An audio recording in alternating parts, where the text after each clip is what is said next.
নমস্কার এভরিওয়ান, আশা করছি আপনারা অনেক ভালো আছেন নিজের বাড়িতে। And thank you so much আমার রিয়েল ঘোস্ট স্টোরি চ্যানেলকে অনেক অনেক ভালোবাসা দেওয়ার জন্য।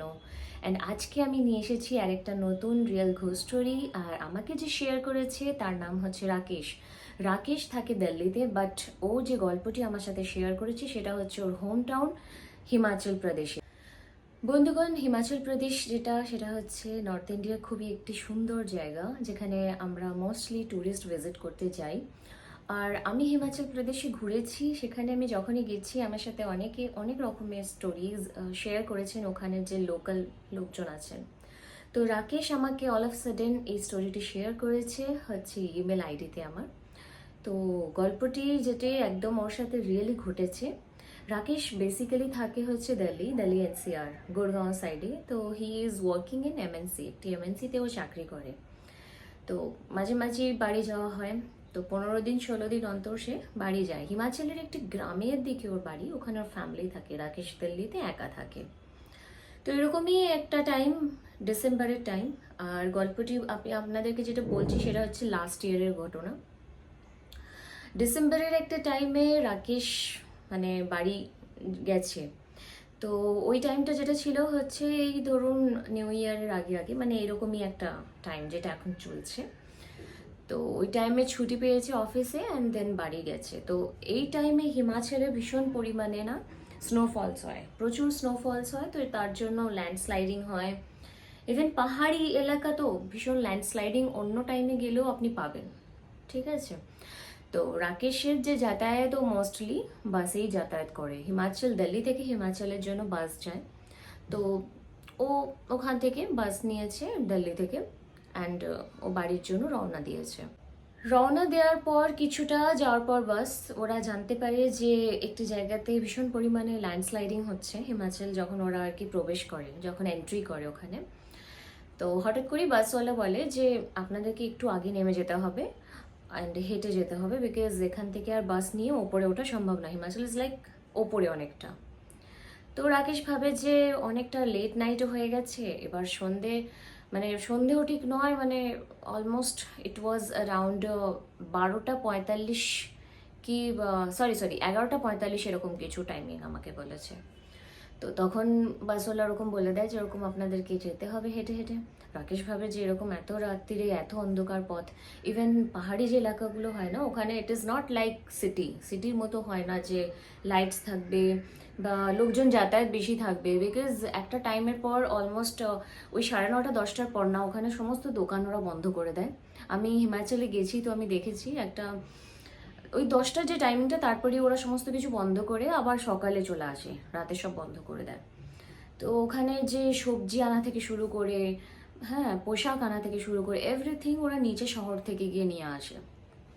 তার জন্য কি হয়, ওখানে টুরিস্ট প্লেস, তো ওই জন্য রাতে ওই 10টার পর বন্ধ করে দেয়। অ্যান্ড দ্বিতীয় জিনিস হচ্ছে রাতে একটা টাইমের পর না মানে ভীষণ কুয়াশা স্নোফল শুরু হয়ে যায়।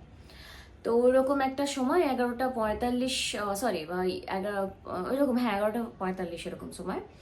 তো আপনার রাকেশ হচ্ছে নেমেছে বাস থেকে। ইভেন সবাই নেমেছে যারা যারা যেদিকে যেত।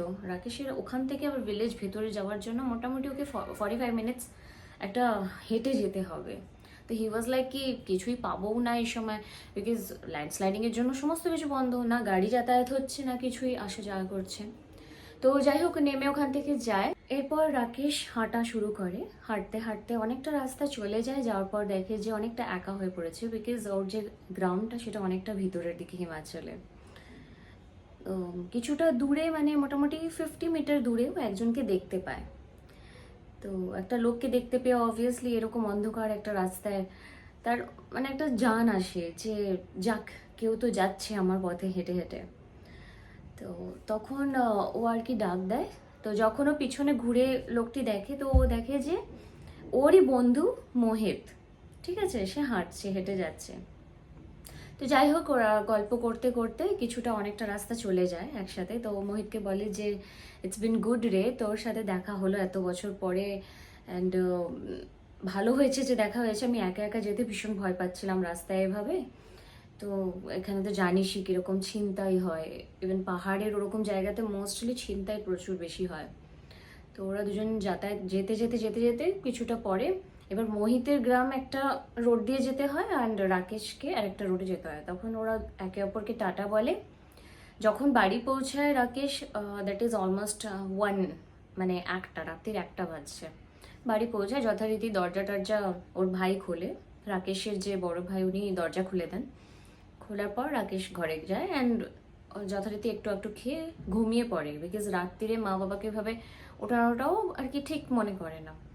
পরের দিন সকালে রাকেশ ঘুম থেকে ওঠে, তো মা বলে যে তুই কিভাবে এলি, এখন এত ল্যান্ডস্লাইডিং হচ্ছে আমরা খবরে দেখতে পাচ্ছি, তুই পোস্টপোন করে দিতিস, কিছুদিন পরে চলে আসতিস। তো বলে যে না না, বাসে আমি এসেছি, কিন্তু বাস আমাকে একটু দূরে নামিয়ে দিয়েছিল। তো নামানোর পরে আমাকে যথারীতি একাই আমি হেঁটে আসছিলাম, কিন্তু বিশ্বাস করবে না মা, অনেক বছর পর আমি মোহিতকে দেখলাম। তো আমরা দুজনে কালকে বেশ গল্প টল্প করে আমরা একসাথে চলে আসলাম। দিয়ে তখন ওর মা বললো ওয়েট ওয়েট ওয়েট, কাকে দেখলি তুই? তখন ও যথারীতি বলে যে আমি মোহিতকে, মা আমার স্কুলমেট মোহিত, তুমি কি ভুলে গেছো? দেন ওর মা না অনেকটা চমকে যান, মানে উনি বুঝতে পারেন না যে কি বলবেন, আদৌ বলবেন না বলবেন না। তো উনি হট করে বলে দেন যে মোহিত তো মারা গেছে, 1 মাস হয়ে গেছে। রাকেশ না যেন আকাশ থেকে পড়ে, হি ইজ লাইক কি, মা তুমি কি বলছো? বলছে হ্যাঁ, ও 1 মাস আগে ওর ডেথ হয়ে গেছে। হি ওয়াজ লাইক হোয়াট, মানে ভাবতে পারছেন যে এরকম হয় না যে কিছু জিনিস থাকে যে হয়তো আপনার সাথে কথা বলতে চেয়েছিল, লাস্ট পর্যন্ত কথা বলতে পারেনি, তারা আপনার সাথে কানেক্ট হতে চায়, তারা আপনাকে দেখা দিতে চায়, মানে it is like you know something beyond, মানে আমরা কখনো ভাবতেও পারবো না যে এরকম করে একটা জিনিস ঘটেছে বা ঘটবে। তো এটা ছিল রাকেশের একটা রিয়েল স্টোরি, ওর লাইফে ফিল করা। তো বন্ধুগণ, আপনাদের কাছে যদি কিছু রিয়েল স্টোরি থাকে কাইন্ডলি আমাকে শেয়ার করবেন আমার ইমেল আইডিতে, অ্যান্ড আমার ইমেল আইডি আমার ডেসক্রিপশন বক্সে আমি শেয়ার করে দেবো। ইভেন আপনি স্ক্রিনেও দেখতে পাচ্ছেন, এই ইমেল আইডিতে আপনি আপনার রিয়েল স্টোরি শেয়ার করবেন, তো আমি আপলোড করব আমার চ্যানেলে। থ্যাংক ইউ সো মাচ আমাকে শোনার জন্য। অনেক ভালো থাকবেন, খুশি থাকবেন, সুস্থ থাকবেন। টাটা।